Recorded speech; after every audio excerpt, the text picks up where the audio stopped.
بسم اللہ الرحمن الرحیم۔ وائس آف بنت جمیلہ کی جانب سے معزز سامعین کو السلام علیکم۔ حضرت محمد مصطفیٰ صلی اللہ علیہ وآلہ وسلم کی نشوونما اور رضائی مائیں۔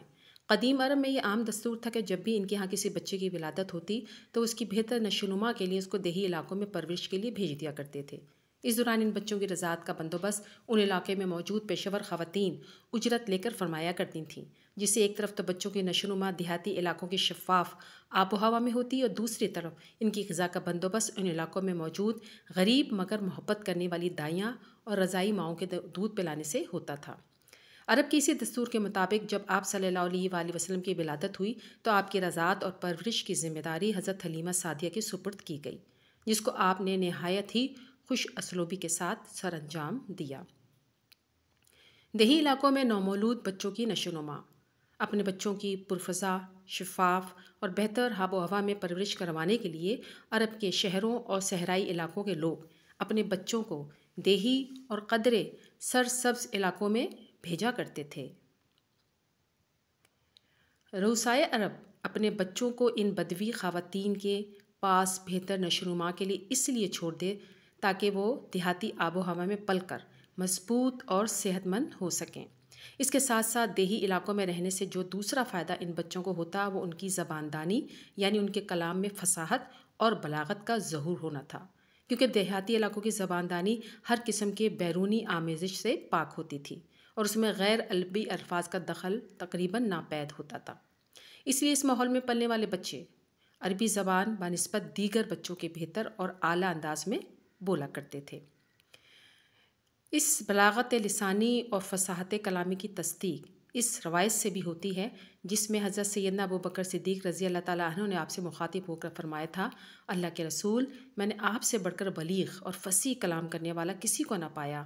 تو آپ نے جواباً ارشاد فرمایا تھا، میں افصح العرب ہوں اور میں قریش میں سے ہوں، میری پرورش بنو سعد بن بکر میں ہوئی۔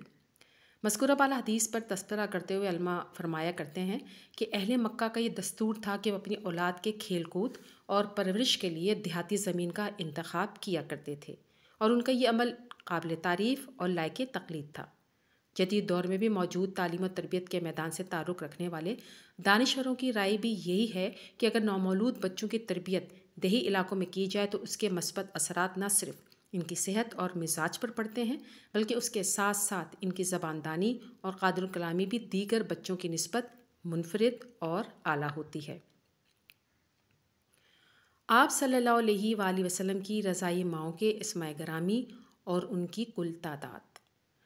عرب کے مروجہ دستور کے مطابق بدوی اور دیہاتی خواتین مختلف ایام میں شہروں کا رخ کرتی اور نومولود بچوں کو معمولی اجرت پر اپنے ساتھ اپنے گاؤں اور دیہات لے جایا کرتی تھیں۔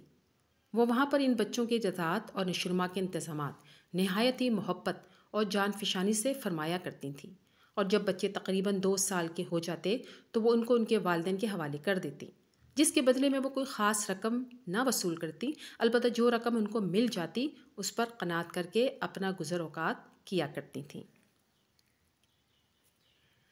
جب آپ صلی اللہ علیہ وآلہ وسلم کی ولادت ہوئی تو ابتدائی 7 دنوں تک آپ کو آپ کی والدہ یعنی حضرت بی بی آمنہ نے دودھ پلایا، اور اس کے بعد یہ سعادت کئی دیگر خواتین کو حاصل ہوئی، جن میں حضرت حلیمہ سعدیہ کا اسم مبارک سر فہرست ہے۔ جن خواتین نے حضرت حلیمہ سعدیہ کے علاوہ آپ کو دودھ پلایا ان میں حضرت صوبیہ جو کہ ابو لہب کی کنیز تھی، خولہ بنت المنذر، ام ایمن جن کا نام برکہ بھی آیا ہے، بنو سلیم سے تعلق رکھنے والی 3 خواتین، بنو سعد سے تعلق رکھنے والی ایک خاتون اور ام فروا رضی اللہ تعالیٰ عنہ شامل ہیں، جن کی کل تعداد تقریباً 10 کے قریب بنتی ہے۔ مگر سب سے بڑھ کر یہ سعادت حضرت حلیمہ سعدیہ کے حصے میں آئی، جنہوں نے تقریباً 2 سال تک نبی کریم صلی اللہ علیہ وآلہ وسلم کو دودھ پلایا۔ مذکورہ بالا خواتین میں سے 3 کا ذکر مورخین نے بالتفصیل کیا ہے، جس کا خلاصہ حسب ذیل ہے۔ ان میں سب سے پہلے ہیں حضرت بی بی صوبیہ۔ یہ ابو لہب کی کنیز تھیں، جن کو آپ صلی اللہ علیہ وآلہ وسلم کی ولادت کی خوشخبری دینے کی وجہ سے ابو لہب نے آزاد کر دیا تھا۔ آپ ابتدائی مسلمانوں میں سے تھیں اور آپ نے مدینہ کی ریاست کے قیام کے بعد باقاعدہ طور پر ہر ماہ ان کے لیے ایک وظیفہ مقرر کر رکھا تھا جو ان کو پہنچا دیا جاتا تھا۔ آپ کا وصال 7 ہجری میں ہوا۔ حضرت بی بی ام ایمن۔ حضرت ام ایمن کا اصل نام برکہ تھا، لیکن آپ اپنے اصل نام کے بجائے اپنی کنیت ام ایمن سے زیادہ مشہور تھیں۔ آپ اصلاً نبی کے والد محترم حضرت عبداللہ کی کنیز تھیں، جو کہ وراثتاً آپ کے حصے میں آئی تھیں۔ آپ نے بچپن میں آپ کی نہایت محبت اور جان فشانی سے دیکھ بھال فرمائی تھی، جس کی وجہ سے آپ اکثر یہ فرمایا کرتے تھے کہ حضرت آمنہ کے بعد یہ میری ماں ہیں۔ جب آپ کا نکاح حضرت خدیجۃ الکبریٰ سے ہوا تو آپ نے حضرت ام ایمن کو آزاد فرما دیا۔ آپ کا وصال مبارک حضرت عثمان غنی کے دور کے خلافت میں ہوا، جب حضرت عمر کی وصال کو فقط 20 دن گزرے تھے۔ حضرت بی بی حلیمہ سعدیہ۔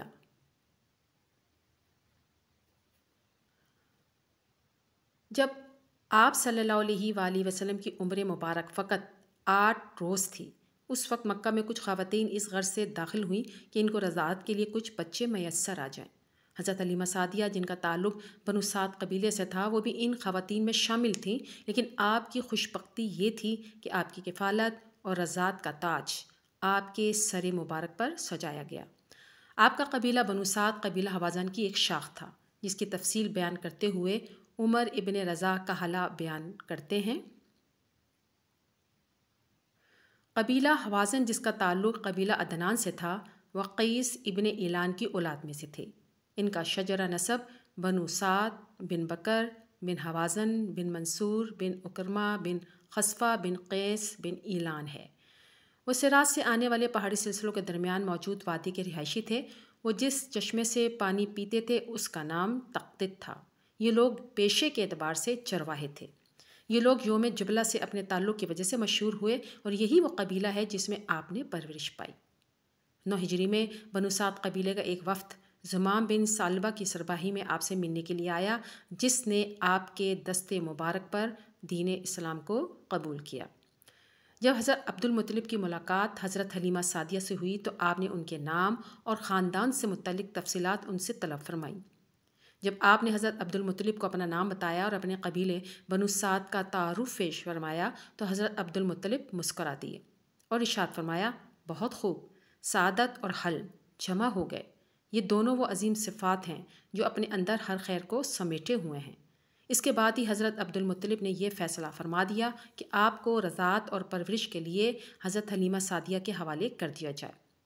آپ نے حضرت عبد المطلب کی اس خواہش کو قبول فرما لیا اور آپ کو لینے کے لیے حجرہ مبارک میں داخل ہو گئیں، جہاں آپ صلی اللہ علیہ وآلہ وسلم سفید دودیا اونی لباس میں ملبوس تھے، اور آپ صلی اللہ علیہ وآلہ وسلم کے نیچے ریشمی سبز چادر موجود تھی، جس میں سے بھینی بھینی مشک کی خوشبو آ رہی تھی۔ جب حضرت حلیمہ سعدیہ نے سوتے ہوئے اس معصوم، خوبصورت اور نہایت ہی متبرک بچے کو دیکھا تو ایک دم آپ کے دل میں یہ چاہت پیدا ہوئی کہ آپ بڑھ کر اس بچے کو چوم لیں، لیکن آپ اس معصوم بچے کی نیند کو خراب نہیں کرنا چاہتی تھیں، اس لیے آپ نے چومنے سے گریز فرمایا، لیکن آپ حضور کو چھوئے بغیر نہ رہ سکیں۔ جب آپ نے اپنی انگلی سے آپ کو چھوا تو آپ نے اپنی آنکھیں مبارک کھول دیں اور حضرت بی بی حلیمہ سعدیہ کی طرف دیکھ کر مسکرانے لگے۔